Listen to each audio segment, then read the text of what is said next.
Cognizant academy के YouTube मंच में आप सबों का स्वागत है। आज हम लोग एक बहुत ही इंपॉर्टेंट टॉपिक डिस्कस करने जा रहे हैं और वो टॉपिक हर अल्टरनेट एग्जामिनेशंस में आपसे पूछा जाता है एक लॉन्ग क्वेश्चन में, और वह टॉपिक है compound microscope.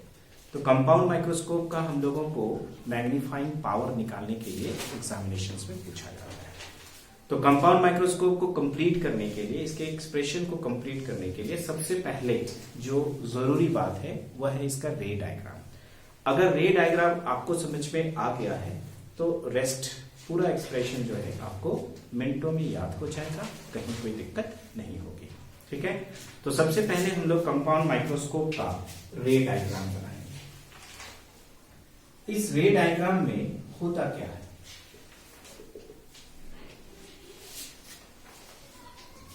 It consist of two convex lenses. जहां तक सवाल है कंपाउंड माइक्रोस्कोप का, तो कंपाउंड माइक्रोस्कोप में दो कॉन्वेक्स लेंसेस होते हैं। ठीक है, it consist of two convex lenses in which one of them having small focal length and small aperture, जिसमें से एक कॉन्वेक्स लेंस जो है उसका फोकल लेंथ और एपर्चर जो है छोटा होता है।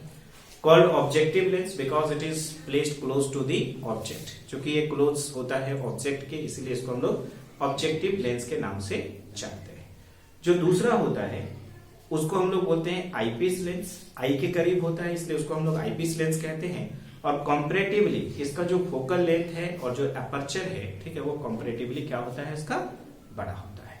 ठीक है, तो रे डायग्राम जो है इसमें सबसे पहले हम लोगों को दो कॉन्वेक्स लेंस बनाना है। ये कॉन्वेक्स लेंस जो है ये हम लोगों का क्या हो गया, ऑब्जेक्टिव लेंस। और जो दूसरा है, ठीक है, इसको हम लोग क्या बोलेंगे, आईपीस लेंस। तो यहां पर अगर आप देखो, ये जो ऑब्जेक्टिव लेंस है उसकी फोकल लेंथ और एपर्चर जो है वो कंपैरेटिवली कम है। वहीं आईपीस लेंस जो है इसका जो फोकल लेंथ होगा, ठीक है, जो एपर्चर होगा वो कंपैरेटिवली ऑब्जेक्टिव लेंस से बड़ा होगा। ठीक है, तो कंपाउंड माइक्रोस्कोप में हम लोग क्या देखते हैं, दो कॉन्वेक्स लेंसेस होते हैं। इसमें से एक को हम लोग ऑब्जेक्टिव लेंस कहते हैं, वहीं दूसरे को हम लोग किस नाम से जानते हैं, आईपीस लेंस। जो ऑब्जेक्टिव लेंस होगा उसका जो फोकल लेंथ है और जो एपर्चर है वो कम होता है, छोटा होता है, स्मॉल होता है। और आईपीस लेंस जो है उसका फोकल लेंथ और एपर्चर जो है कंपैरेटिवली बड़ा होता है। अभी यहां पर देखो, ये जो फोकस है ये फोकस किसका है, ऑब्जेक्टिव का है। फर्स्ट ऑफ ऑल एक ऑब्जेक्ट जो है हम लोग PQ कंसिडर कर रहे हैं। तो PQ is an object which is placed beyond focus of the objective. यहां पर कंडीशन है कि ये जो ऑब्जेक्ट है PQ हर हालत में फोकस ऑफ ऑब्जेक्टिव के पीछे ही होना चाहिए। क्यों, ताकि ये एक रियल, इन्वर्टेड और मैग्नीफाइड इमेज जो है वो बना सके ऑब्जेक्टिव लेंस के दूसरे साइड में, तभी जाके उसकी यूटिलिटी है, तभी जाके आईपीस लेंस का यूज है। अदरवाइज अगर इधर ही बना दिया, ठीक है, अगर फोकस के अंदर अगर आप ऑब्जेक्ट को रख लिए तो वर्चुअल इरेक्ट इमेज जो है इस साइड में बन जाएगा, लेफ्ट साइड में। तो आईपीस लेंस का कोई मतलब ही नहीं है, उधर से देखोगे कुछ दिखाई नहीं देगा। तो यहां पर देखिए एक रे जो है इस तरह से parallel to the principal axis जो है, ठीक है, ये हम लोग बनाएंगे। एक रे जो है, ठीक है, वो क्या होगा, parallel to the principal axis. और जो दूसरा है वह इस तरह से कहां से होके जाएगा, ऑप्टिकल सेंटर C1 से होके जाएगा। और ये क्या करेगा, एक इमेज बनाएगा। अब देखिए ये दोनों एक दूसरे से जहां पे मिल रहा है वहां पर एक इमेज बना रहा है। तो P1 Q1 जो है that is the image form by the objective lens. तो अगर आप देखें C1 Q1 जो है ये आपका क्या है, ऑब्जेक्ट डिस्टेंस है। चूंकि ये ऑब्जेक्टिव के लिए ऑब्जेक्ट है इसलिए इसको U0 लिखते हैं। यहां पर C0 F0 जो है, ठीक है, इसको हम लोग F0 से डिनोट करेंगे। और ये फोकल लेंथ पर क्या होगा, ऑब्जेक्टिव। कंडीशन यहां पर है कि U0 जो है that should be greater than F0। हर हाल में U0 जो है, ठीक है, वो F0 से क्या होना चाहिए, बड़ा होना चाहिए। ठीक है, तो यहां पर PQ क्या है, PQ is an object that should be placed beyond focus of the objective so that it forms a real, inverted and magnified image is to be formed, right? The image formed by the objective lens just serve like an object for eyepiece lens. Eyepiece के लिए ये P1 Q1 किसके जैसा काम करेगा? Object के जैसा काम करेगा। It is so adjusted so that it lies within focus of eyepiece. ये जो आईपीस लेंस है, ठीक, ये एडजस्टेबल होता है, आगे पीछे करके उसको हम लोग क्या कर सकते हैं? एडजस्ट कर सकते हैं। इस तरह से एडजस्ट करेंगे कि ये जो P1 Q1 है, जो कि इमेज है ऑब्जेक्टिव लेंस के लिए, लेकिन आईपीस लेंस के लिए ये किसके जैसा काम कर रहा है? ऑब्जेक्ट के जैसा काम कर रहा है। अब इस ऑब्जेक्ट को जो कि आईपीस लेंस के लिए है, उसको हम लोग फोकस ऑफ आईपीस के अंदर लेके आते हैं, ताकि ये एक वर्चुअल इरेक्ट और मैग्नीफाइड इमेज जो है वो बना सके। तो एक रे जो है इस तरह से parallel to the principal axis जाएगा, और जो दूसरा है ये कहां से जाएगा? तो ऑप्टिकल सेंटर C2 से होके जाएगा। डायग्राम में आपका किसी भी तरह का कोई गड़बड़ी ना हो, इसलिए सबसे पहले जो है आप इसी को इस तरह से डॉटेड लाइन से आप बढ़ाएंगे। सपोज करिए आप फाइनल इमेज यहां पर चाहते हैं, उसके बाद जो है इसको इस तरह से मिला दीजिए, एंड देन आफ्टर जो है यहां पर इसको ऐसे खींच दीजिए। इधर से आपको इमेज को देखना है, फाइनल इमेज को देखना है। तो आप देखो यहां पर ये P2 Q2 जो है, that is the final image form by the compound microscope. तो यहां पर हम लोग सिंपल देख रहे हैं कि P1 Q1 serve just like an object for eyepiece. It is so adjusted so that it lies within focus of eyepiece, so that it forms a virtual, erect and magnified image is to be formed at the least distance of distinct vision. ये कहां पर final image बनाएगा? Least distance of distinct vision पर, ठीक है। और least distance of distinct vision कहने का मतलब क्या है? 25 सेंटीमीटर पर बनाएगा। तो यहां पर देखिए, इसके लिए ऑब्जेक्ट कौन है? P1 Q1 है, तो इसको object distance for eyepiece lens लिखेंगे। ये क्या है? इमेज डिस्टेंस है, जो कितना के बराबर है? Least distance of distinct vision के बराबर है, D के बराबर है, ठीक है। अब हम लोग क्या करते हैं, यहां पर एंगुलर मैग्निफिकेशन जब निकालते हैं तो m is equal to beta by alpha होता है। तो जो least distance of distinct vision पे जहां पे फाइनल इमेज बन रहा है, वहां पर हम लोग क्या करते हैं, ये जो ऑब्जेक्ट के हाइट के बराबर हम लोग एक वर्चुअल ऑब्जेक्ट कंसिडर करते हैं।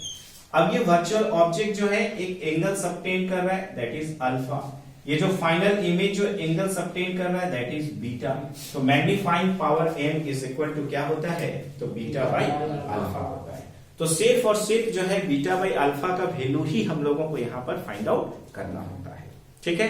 अब इस डायग्राम को एक बार फिर से जो है हम लोग डील करेंगे। जो सबसे इंपॉर्टेंट पार्ट होता है रे ऑप्टिक्स में, वो क्या है?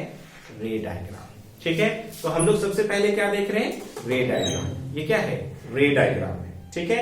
इस रे डायग्राम का ही डिस्क्रिप्शन जो है बिल्कुल हम लोग अपने लैंग्वेज में करते हैं, ठीक है। तो आप उसको स्टेप वाइज जो है, ठीक है, इसको डील कर सकते हो। जैसे आप लिखोगे कंस्ट्रक्शन, ठीक है। रे डायग्राम का कंस्ट्रक्शन में हम लोग क्या लिखेंगे? It consist of two convex lenses. इसमें दो कॉन्वेक्स लेंसेस होता है। Number one objective lens. पहला क्या है? Objective lens. ये क्या है? ऑब्जेक्टिव लेंस है क्या, ठीक है। तो the lens which is placed near to the object, वह लेंस जो ऑब्जेक्ट के करीब होता है, called objective lens. Its focal length and aperture is small, ठीक है। इसका फोकल लेंथ और अपर्चर जो है वो क्या होता है? स्मॉल होता है। तो यहां पर अगर हम लोग लिखना चाहें तो सबसे पहले कंस्ट्रक्शन लिख देंगे इस तरह से। कंस्ट्रक्शन में लिखा it consist of two convex lenses. पहला में जो है, ठीक है, हमने लिखा ऑब्जेक्टिव लेंस और फिर ऑब्जेक्टिव लेंस को डील किया, ठीक है। दूसरा जो है वो क्या है? आईपीस, या सिंपल आईपीस भी हम लोग बोल सकते हैं। आईपीस लेंस, या फिर हम लोग क्या बोल सकते हैं? आईपीस बोल सकते हैं, ठीक है। ये आईपीस क्या होगा? तो the lens which is placed near to eye, वह लेंस जो आई के करीब होगा, उसको हम लोग आईपीस लेंस कहेंगे। क्लियर है? Its focal length and aperture is comparatively larger to that of objective lens. जो ऑब्जेक्टिव लेंस है उसके फोकल लेंथ और अपर्चर से कंपैरेटिवली जो है ये आईपीस लेंस क्या होगा? बड़ा होगा। सिंपल, ठीक है। अब यहां पर हम लोग देखेंगे नेक्स्ट स्टेप में क्या? इसका वर्किंग, कि ये वर्किंग जो है, ठीक है, किस तरह से काम करता है, राइट। तो हम लोग लिखेंगे the object is placed beyond focus of the objective. जो ऑब्जेक्ट है उसको हमेशा कंडीशन क्या है? उसको फोकस के पीछे रखना है। so that it forms a real, inverted and magnified image is to be formed in another side of the object. जो ऑब्जेक्ट है उसके दूसरे साइड में बना है। अगर हम लोग इस ऑब्जेक्ट को फोकस के अंदर रखेंगे तो दूसरा साइड में बनेगा नहीं, क्योंकि वो वर्चुअल और इरेक्ट इमेज बनेगा जो कि ऑब्जेक्ट के साइड में होगा। ठीक है, इसीलिए यहां पर you not that should be greater than F not. यही वजह है कि यू नॉट जो है वो एफ नॉट से क्या होगा, हर हाल में बड़ा होना चाहिए। ठीक है, अब देखिए the image so form by the objective lens, जो भी इमेज बनाया कौन, objective, serve just like an object for eyepiece. ये आईपीस के लिए क्या है, ऑब्जेक्ट के जैसा काम करेगा। It is so adjusted so that it lies within focus of eyepiece, so that it forms a virtual, erect and magnified image is to be formed at the least distance of distinct vision, but it is inverted with respect to the real object. जो real object है उसके respect में अगर देखा जाए तो P2 Q2 क्या है, इन्वर्टेड है।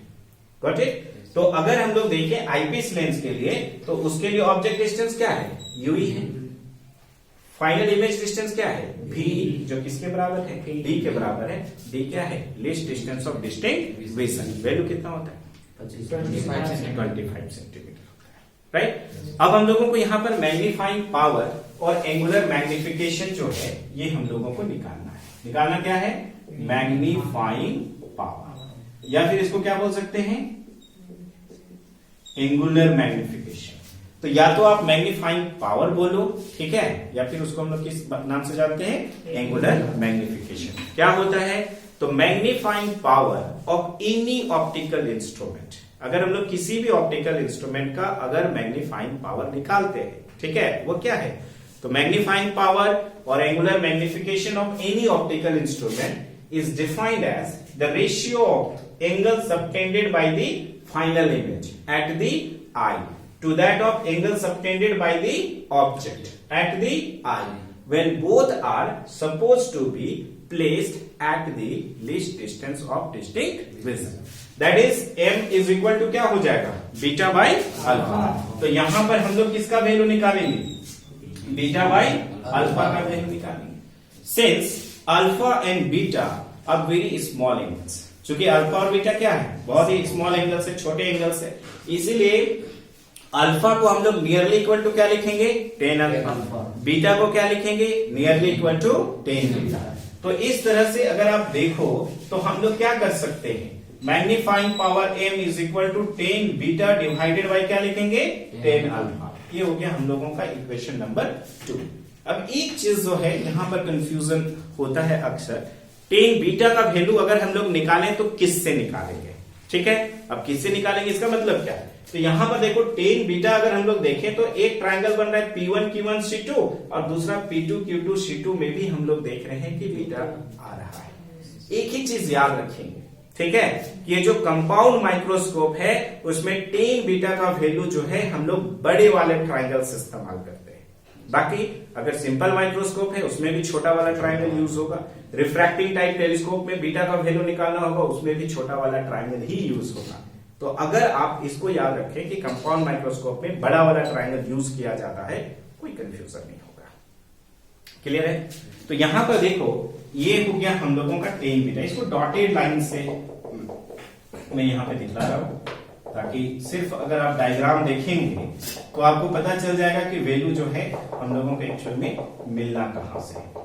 ठीक है, कोई प्रॉब्लम है? तो यहां पर देखिए from right angle triangle, from right angle triangle कौन सा है, तो P2 Q2 C2, P2 Q2 C2।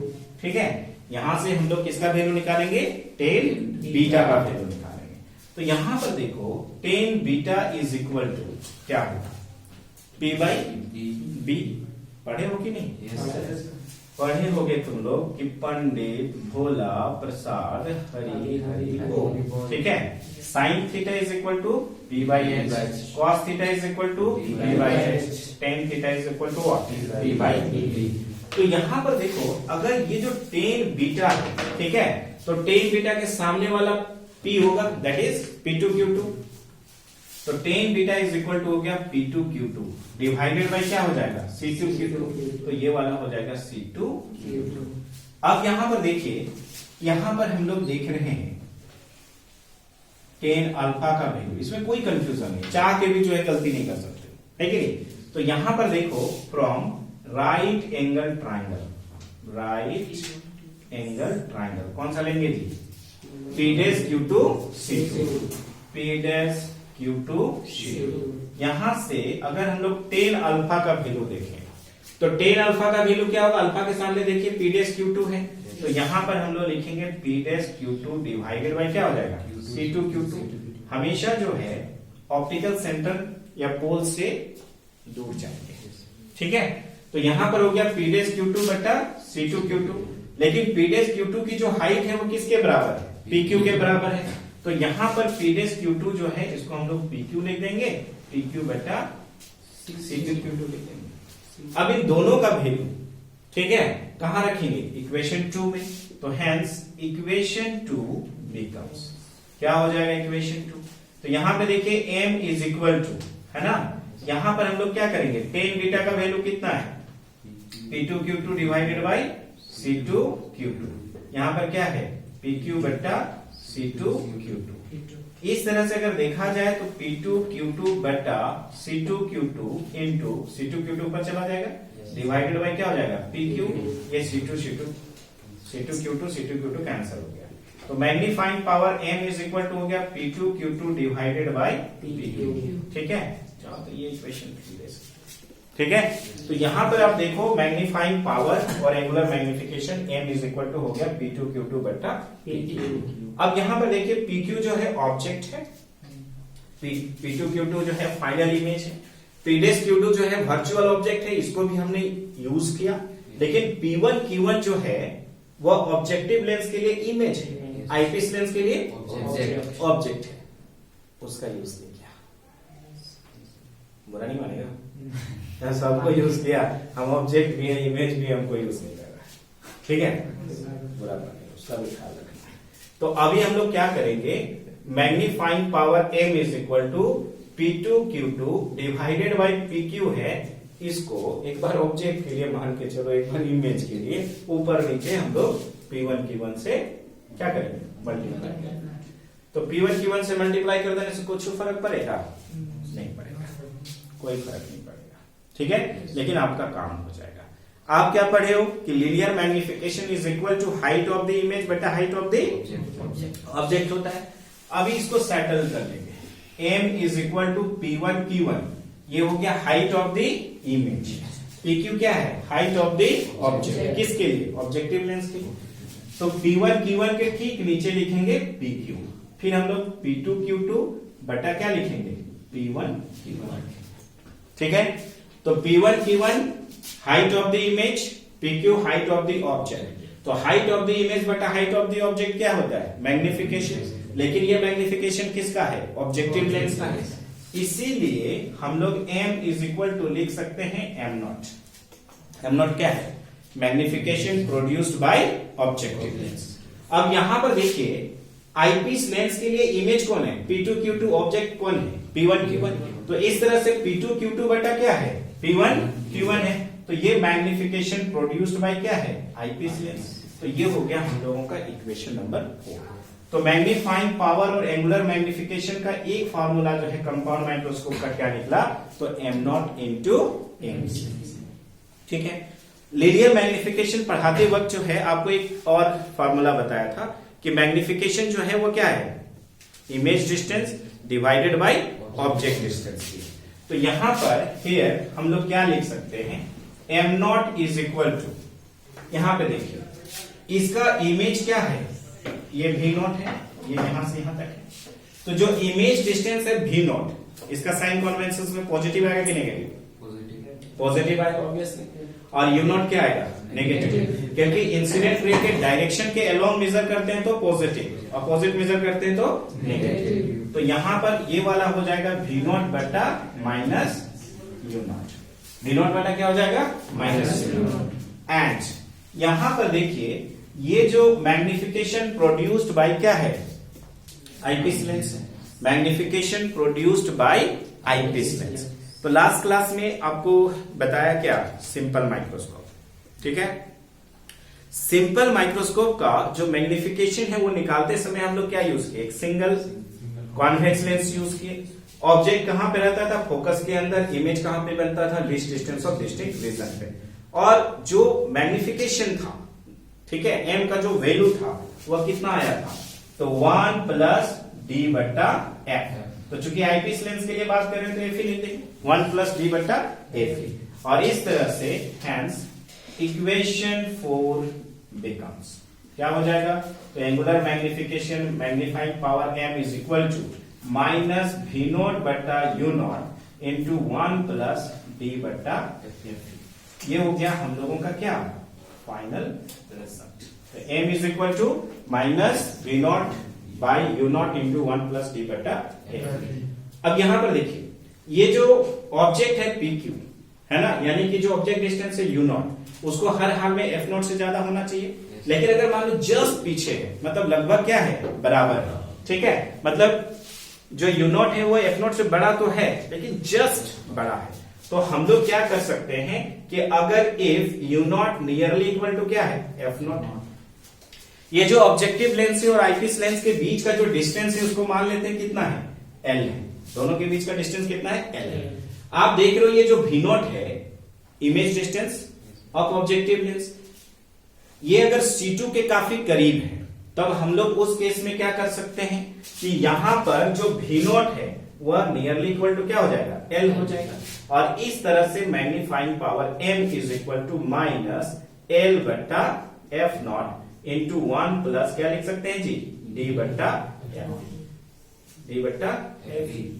ठीक है, ये हो गया इक्वेशन नंबर 6। तो समटाइम्स जो है न्यूमेरिकल क्वेश्चन पूछेगा तो दोनों लेंसेज के बीच का डिस्टेंस दिया हुआ रहता है, एल का वैल्यू दिया हुआ रहेगा, फोकल लेंथ दोनों का दिया हुआ रहेगा, ठीक है, ऑब्जेक्टिव का भी और आईपीस का भी। और आपको पूछेगा कि कंपाउंड माइक्रोस्कोप का मैग्नीफाइंग पावर कितना है, तो उस केस में इक्वेशन नंबर 6 यूज करेंगे। अदरवाइज इक्वेशन नंबर 5 से हम लोग मैग्नीफाइंग पावर जो है उसको आसानी से फाइंड आउट कर सकते हैं। ठीक है, तो इस वीडियो में इतना ही। Thank you very much.